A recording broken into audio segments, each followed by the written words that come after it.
Hello, जय हिंद साथियों। आज हम ये आपके सामने इलाहाबाद यूनिवर्सिटी की जो हमारा नॉन टेक्निकल का पेपर हुआ था एमटीएस का, आज उसकी आंसर की लाए हैं। तो आप लोग को हम बहुत सारे 50 से ज़्यादा प्रश्नों को आंसर की आपको लाए हैं, क्योंकि देखिए हमारा जो पेपर हुआ था उसमें पेपर को हमको दिया नहीं गया था, उसमें पेपर दिया गया था फिर ले भी लिया गया। इसलिए हम आपको ज़्यादा से ज़्यादा प्रश्नों के 50 से ज़्यादा प्रश्नों के आपको सॉल्यूशन करा के आपको आंसर की बता देंगे कि कौन कौन सा आपके प्रश्न है, कि कौन कौन से इसमें सही है और कौन कौन से गलत है। हम एक एक करके सभी प्रश्नों का उत्तर आपको बताते चल रहे हैं और स्क्रीन पर यहाँ भी कोने में दिखा भी देंगे। तो देखिए, चलिए आपको शुरू करके आप शुरू से अंत तक देखिए, तो ये वीडियो बहुत ही इंटरेस्टिंग होने वाला है। तो पहला आपका क्वेश्चन देखिए, ये क्या है, गोदान के लेखक कौन है। देखिए गोदान के लेखक, ये तो बातें सबकी पता होगी कि गोदान के लेखक कौन है। तो इसका सही जवाब है, गोदान के जो लेखक है उसका सही जवाब है मुंशी प्रेमचंद। इसका सही जवाब है पहले का मुंशी प्रेमचंद जो है। गोदान गबन गोदान, ये दोनों के लेखक कौन है, मुंशी प्रेमचंद है। तो देख लीजिए, आप लोगों ने पहले जान लिया कि मुंशी प्रेमचंद है। अब बात आती है हमारा दूसरा, देखिए क्या कहा है, सर्वाधिक गन्ना उत्पादन किस देश में होता है। तो ये प्रश्न आप लोग को सभी लोगों को आता रहा होगा। तो जो देखिए, जो सर्वाधिक गन्ना उत्पन्न होता है वो हमारे प्यारे देश इंडिया में ही होता है। इसके बाद हमारा नेक्स्ट क्वेश्चन देखिए, हमारा तीसरा क्वेश्चन क्या है।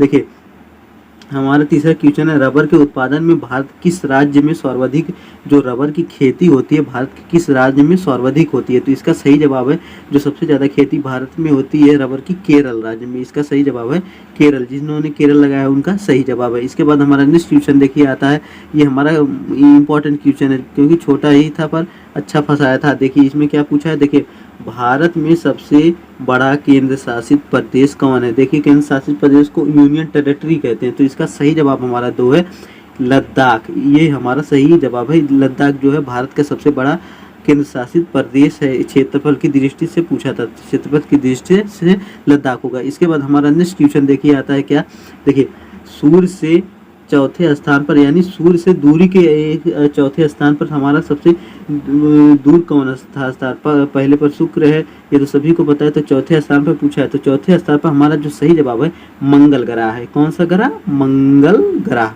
तो चौथे स्थान पर ये सूर्य से हमारे चौथे नंबर पे है। और इसके बाद हमारा नेक्स्ट क्वेश्चन देखिए आता है, क्या क्वेश्चन पूछा है, देखिए देखिए पूछा है हमारा, 0 से 1 वर्ष के बच्चे की अवस्था को क्या कहलाते हैं। देखिए 0 से 1 वर्ष के बच्चे की अवस्था को क्या कहलाते हैं। तो इसे शिशु अवस्था या शैशव अवस्था कहते हैं। शैशव अवस्था ये हमारा ऑप्शन में था, तो इसे शैशव अवस्था भी कहा जाता है। इसके बाद हमारा देखिए नेक्स्ट क्वेश्चन स्लाइड आती है। देखिए नेक्स्ट क्वेश्चन हमारा, देखिए इसके बाद हमारा नेक्स्ट स्लाइड वाले क्वेश्चन आते हैं। देखिए तो हमारा 7वां क्वेश्चन है, 6 क्वेश्चन हमने कर लिए। तो हमारा 7वां क्वेश्चन है, रविंद्रनाथ टैगोर को किस रचना के लिए नोबेल प्राइज दिया गया था। किस रचना के लिए इनको नोबेल प्राइज दिया गया था। तो इसका सही जवाब है, इनको देखिए गीतांजलि, 1913 में इन्होंने गीतांजलि साहित्य पर इनको नोबेल पुरस्कार दिया गया था। गीतांजलि पर इनका सही जवाब होगा। देखिए गीतांजलि 1913 में इनको दिया गया था साहित्य का नोबेल पुरस्कार। इसके बाद हमारा नेक्स्ट क्वेश्चन आता है, देखिए 8वां वाला। ये तो सभी को पता होगा कि 2024 में लोकसभा के तीसरे स्थान पर कौन सी पार्टी थी। दो अभी चुनाव हुआ है लोकसभा का, तो इसमें तीसरे स्थान पर कौन सी पार्टी थी। तो पहले नंबर पे हमारी थी बीजेपी, देखिए भारतीय जनता पार्टी। दूसरे नंबर पे हमारी थी कांग्रेस पार्टी, राहुल गांधी की पार्टी। और तीसरे नंबर पे हमारी थी समाजवादी पार्टी है। यही हमसे पूछा था, तो समाजवादी पार्टी, ये तो अखिलेश यादव की पार्टी है। तो ये तीसरे नंबर पे हमारी थी, यही हमारा सही जवाब होगा, समाजवादी पार्टी। इसके बाद हमारा नेक्स्ट क्वेश्चन आता है, देखिए हमारा नेक्स्ट क्वेश्चन आता है, 2024 में ओलंपिक कहाँ आयोजित हुआ था। 2024 में ओलंपिक कहाँ आयोजित होने वाला। तो इसका सही जवाब फ्रांस की राजधानी पेरिस में, फ्रांस की राजधानी पेरिस में इसका आयोजन होने वाला था। इसके बाद हमारा देखिए 10वां क्वेश्चन पूछा है, रामचरितमानस में कितने सोपान है। सोपान को ही कांड कहते हैं। कितने कांड है इसमें, 7 कांड है, 7 सोपान है, यानी 7 कांड इसमें है। यही हमारा सही जवाब है। इसके बाद हमारा देखिए नेक्स्ट क्वेश्चन क्या पूछा है, देखिए नेक्स्ट क्वेश्चन पूछा है हमसे, देखिए हमसे पूछा है ग्रामर, स्वस्थ मानव के लिए कितनी कैलोरी ऊर्जा की आवश्यकता होती है। स्वस्थ मानव के लिए कितनी कैलोरी की ऊर्जा होती है। तो इसमें हमारा 2200 कैलोरी हमारा सही जवाब होगा। 2200 कैलोरी जिन्होंने लगाया उनका सही जवाब होगा। इसके बाद हमारा देखिए सरल क्वेश्चन आता है हिंदी से, जो हिंदी और जो हमारा क्या कहते हैं संविधान से क्वेश्चन पूछा गया था उसका हम करने वाले थे। देखिए हिंदी की लिपि कौन सी लिपि है, तो ये किस लिपि में लिखी जाती है। तो देवनागरी लिपि में हिंदी को लिखा जाता है। इसका सही जवाब होगा देवनागरी लिपि है, देवनागरी लिपि। और इसके बाद हमारा देखिए नेक्स्ट क्वेश्चन आता है, देखिए भारत के भारतीय संविधान की 8वीं अनुसूची में कितनी भाषाएं हैं? जो 8वीं अनुसूची है उसमें हमारी कितनी भाषाएं हैं ये पूछा है, तो इसमें टोटल हमारी कितनी भाषाएं, 22 भाषाओं को मान्यता प्राप्त भाषाएं हैं जो हमारी संविधान में है। इसका सही जवाब है 22।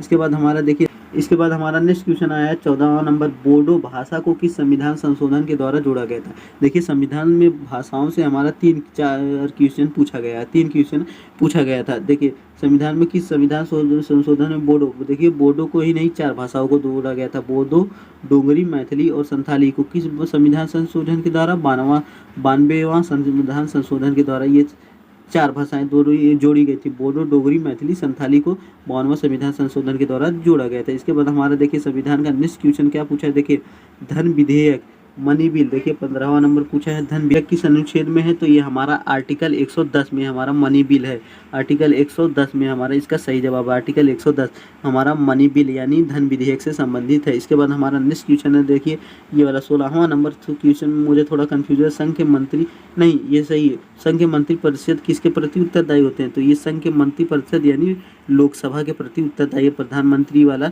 सिस्टम पूछा है, तो ये किसके प्रति उत्तरदायी है? लोकसभा के प्रति उत्तरदायी है। जो हमारा ये 17वां क्वेश्चन है इसमें मुझे थोड़ा सस्पेंशन है, ये मैं नहीं बता सकता कि ये विधानसभा पंगु किस देश से संबंधित है, तो इसमें भारत भी था और अफ्रीका इत्यादि देश थे, तो इसमें थोड़ा कन्फ्यूजन है, ये आपको हम नहीं बता सकते। इसके बाद हमारा नेक्स्ट क्वेश्चन देखिए आता है, देखिए क्या पूछा है, कृष्णा नदी कहाँ से निकलती है? इसका सही जवाब है महाबलेश्वर पहाड़ी से, ये हमारा ऑप्शन में दिया था, महाबलेश्वर की पहाड़ी से हमारी कृष्णा नदी निकलती है। इसके बाद हमारा देखिए जो है नेक्स्ट क्वेश्चन क्या पूछा है, देखिए हमारे नेक्स्ट क्वेश्चन पे क्या पूछा है, गोदावरी नदी कहाँ से? तो ये हमारी त्र्यंबकेश्वर पहाड़ी से, त्र्यंबकेश्वर पहाड़ी से हमारी निकलती है गोदावरी नदी।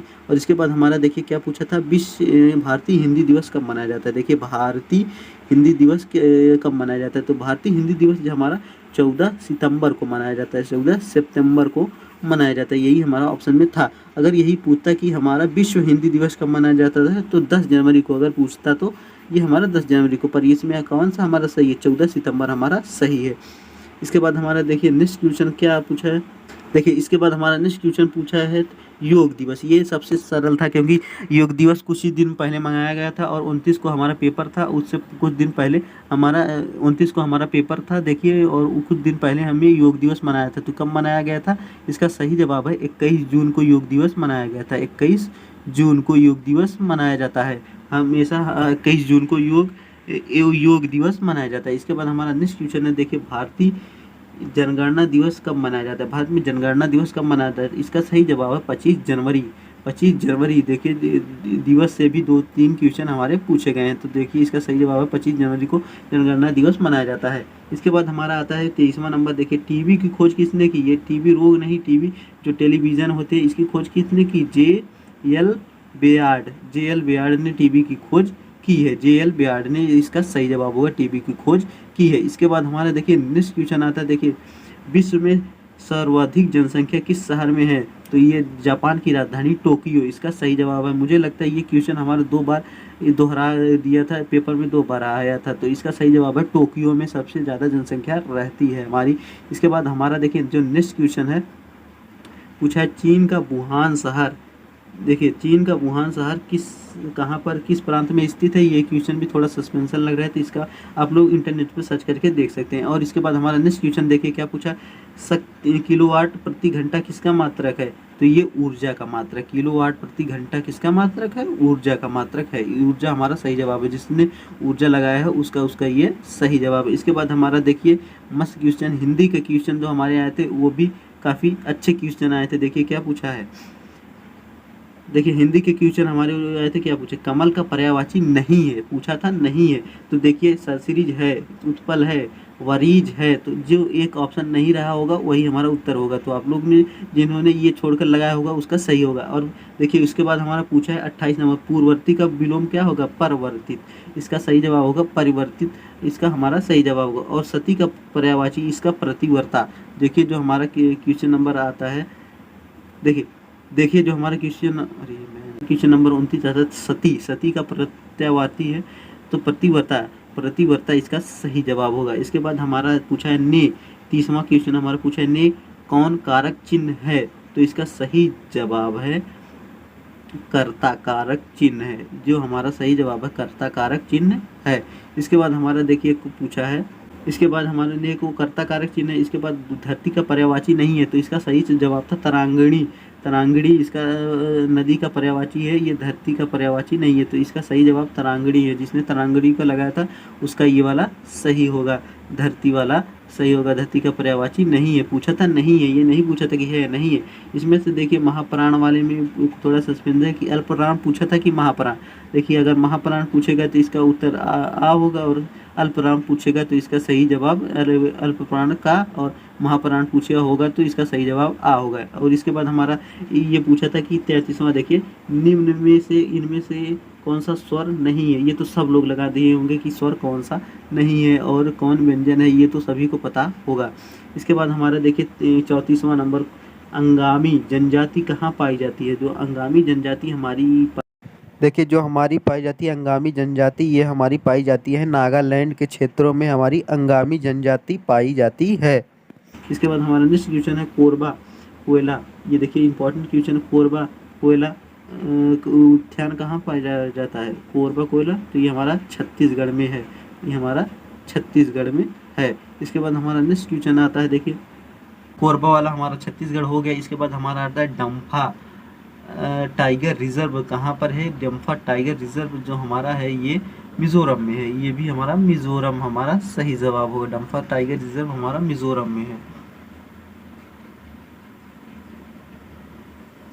इसके बाद देखिए हमारा एक इकोनॉमिक्स का क्वेश्चन पूछा था। देखिए इकोनॉमिक्स वाला क्वेश्चन थोड़ा मस्त क्वेश्चन था। देखिए इसमें पूछा 37वां नंबर, इकोनॉमिक्स का सर्वाधिक बजट किसे कहा जाता है। इसमें था घाटे का बजट और घाटे का बजट, संतुलित बजट और बचत का बजट। इसका सही जवाब होगा संतुलित बजट।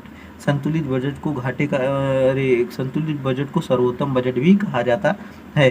इसके बाद हमारा नेक्स्ट क्वेश्चन देखिए, ये सबसे ऊंची मीनार, ये वाला बहुत लोग कंफ्यूज थे कि इसमें बुर्ज खलीफा सबसे लंबा है कि कौन सा है। तो इसका सही जवाब देखो, विश्व में सबसे ज़्यादा ऊंची मीनार जो है हमारी भारत में ही है, कुतुब मीनार। इसका सही जवाब है कुतुब मीनार। जिसने भी कुतुब मीनार लगाया होगा उसका सही होगा ये वाला क्वेश्चन।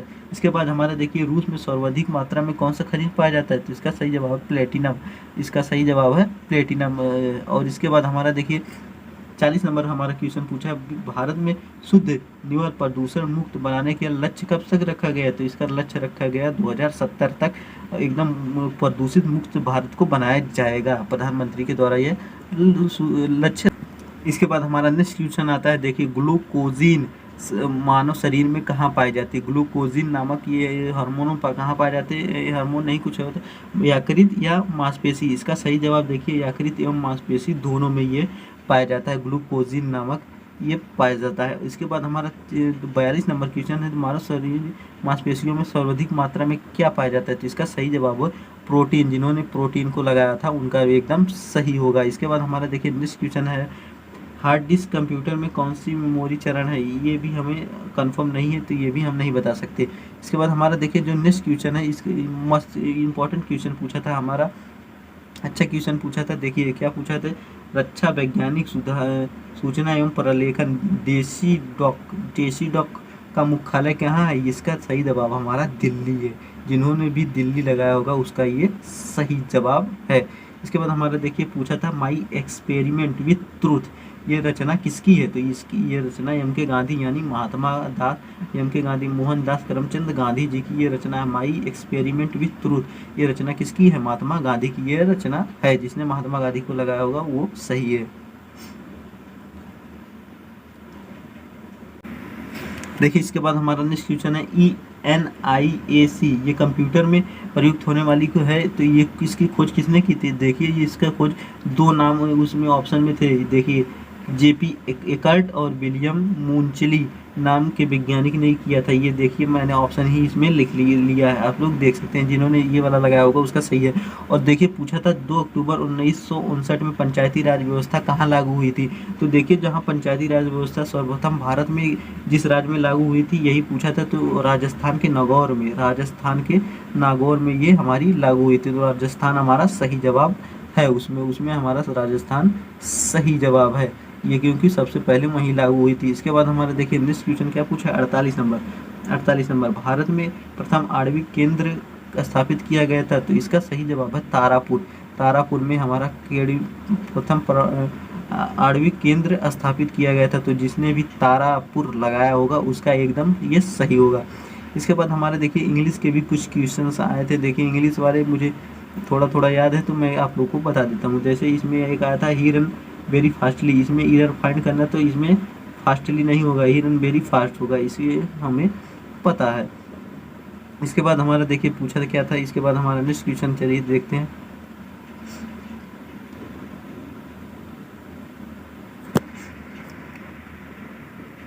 देखिए इसके बाद हमारा नेक्स्ट क्वेश्चन, ये तो मैंने बता दिया कि आणविक केंद्र कहाँ था, तारापुर में।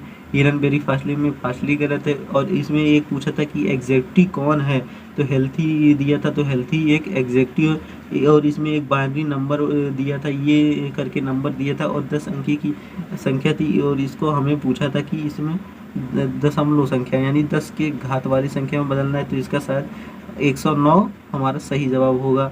इसके बाद हमारा एक दिया था ही लिव्ड इन द चर्च, तो इसमें पूछा था फिक्स प्रोनाउन कौन सा होगा, तो इन। प्रीपोजिशन कौन सा होगा, तो इन हमारा सही जवाब है। और देखिए इतना ही क्वेश्चन हमें मिल पाया क्योंकि हमारा जो पेपर था वो ले लिया गया था, तो इतने ही बच्चों के द्वारा हमें ये प्रश्न मिल पाए। तो जितना ही है, बहुत सारे हमने प्रश्न इकट्ठा किए हैं, तो आप लोगों को पता ही चल गया। तो आप लोग चैनल को कर दीजिए सब्सक्राइब और वीडियो कर दीजिए लाइक।